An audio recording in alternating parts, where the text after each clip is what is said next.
और बड़ी जानकारी, कांग्रेस की भारत जोड़ो यात्रा को लेकर आफताब अहमद बोले हैं। खबर फास्ट पर कांग्रेस नेता आफताब अहमद का दावा। हरियाणा में कांग्रेस को एकजुट बताया है आफताब ने। 2 अक्टूबर को शुरू होगी यात्रा, 16 राज्यों में जाएगी यात्रा। कांग्रेस की भारत जोड़ो यात्रा को लेकर आफताब अहमद बोले हैं।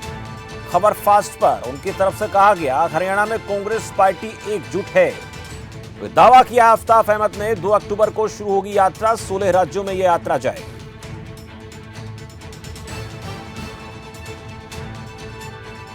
इस वक्त हमारे साथ बात करने के लिए मौजूद है कांग्रेस एमएलए आफताब अहमद। सर, कांग्रेस आने वाले समय में भारत जोड़ो यात्रा करने वाली है, हरियाणा की भी जगह जगह से होकर यात्रा निकलेगी, तो क्या लगता है इससे कांग्रेस का जनाधार मजबूत होगा? मैं समझता हूँ कांग्रेस का जनाधार से ज़्यादा इस देश में जिस तरह का वातावरण है और जो हालात बने हुए हैं, ना यहाँ संविधान की जो मंशा थी उसके अनुरूप जो है सरकार काम कर रही है।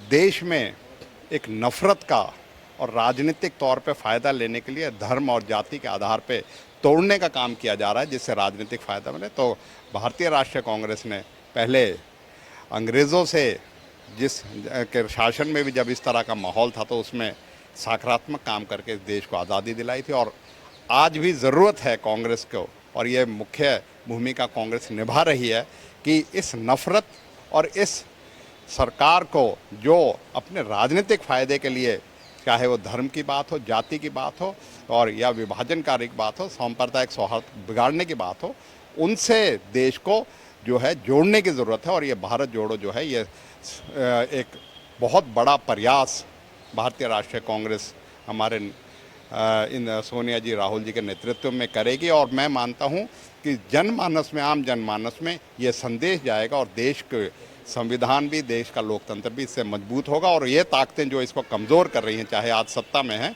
उनको सबक जो है सिखाने का जनता के पास एक जो है मौका भी मिलेगा। सर, जिस तरीके से लगातार बात निकल के सामने आई है कि हरियाणा कांग्रेस में कहीं ना कहीं मनभेद है, तो क्या मनभेद है या फिर मतभेद है?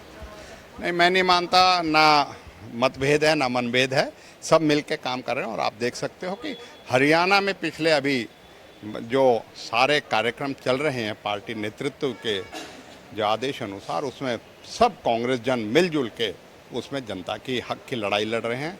चाहे महंगाई की बात हो, चाहे बेरोजगारी की बात हो, चाहे अन्य कोई भी मुद्दे हो, हरियाणा कांग्रेस जो है एकजुट होकर सारी लड़ाई को लड़ रही है। सर, एक आखिरी सवाल कि जिस तरीके से राहुल गांधी को अध्यक्ष बनने के लिए लगातार कांग्रेस की ओर से जोर दिया जा रहा है, लेकिन उनके साइड से कोई बात सामने नहीं आ रही है। अशोक गहलोत ने यह भी कह दिया कि अगर राहुल गांधी अध्यक्ष नहीं बनते हैं तो कहीं ना कहीं कांग्रेस के लोगों को तकलीफ ज़रूर होगी। मैं चाहता हूँ कि 100% कांग्रेस के चाहे कार्यकर्ता हो, चाहे नेता हों, वो यही चाहते हैं राहुल गांधी जी कांग्रेस का नेतृत्व करें और आगे चल के कांग्रेस को जो आज की लड़ाई लड़ रही है उसमें उनका नेतृत्व प्रदान करें, जिससे कि हम मजबूती से इस सरकार के खिलाफ, इस भारतीय जनता पार्टी की विभाजनकारी नीतियों के खिलाफ लड़ सकें। बहुत बहुत धन्यवाद आपका। तो ये थे हमारे साथ बात करने के लिए कांग्रेस विधायक आफताब अहमद, जिन्होंने कहा कि अगर राहुल गांधी अध्यक्ष बनते हैं तो इनको काफ़ी खुशी होगी। नई दिल्ली से कैमरा पर्सन जीतू के साथ प्रियंका राय, खबर फास्ट।